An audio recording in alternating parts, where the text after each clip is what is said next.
So Sebastian's on top. I lock him down, okay? You know, I said this is the way that I like to do it, thumb in the armpit. That's because I came up fighting MMA. As soon as I was training with Eddie, the goal was to be an MMA champion, right?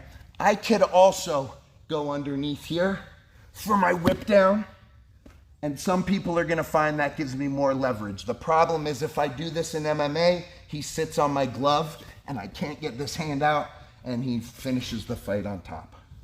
Okay, so that's why I go here, but you could push on the ribs. You could, if your arm happened to be underneath here, I could whip, suck, uppercut, duck, here. Now here comes my fancy feet. And the key, and you want to be looking right here, right? Notice my left shoulder is nice and low on the floating ribs. My gable grip is low on his floating ribs. My ear is on his belly button. My heels are curled tight to my butt. I'm going to go ankle to ankle, heel to butt.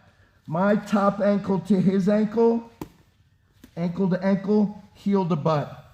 My bottom leg shoots back behind me. Boom.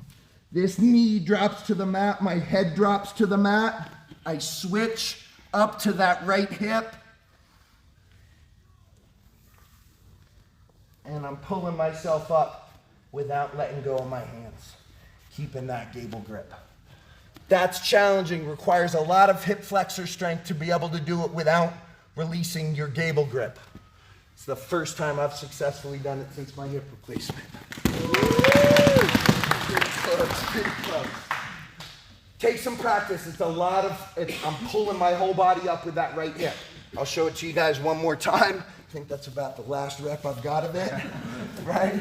We're here, whip, suck, uppercut, duck, fancy feet, ankle to ankle, heel to butt, piston, then everything drops, right?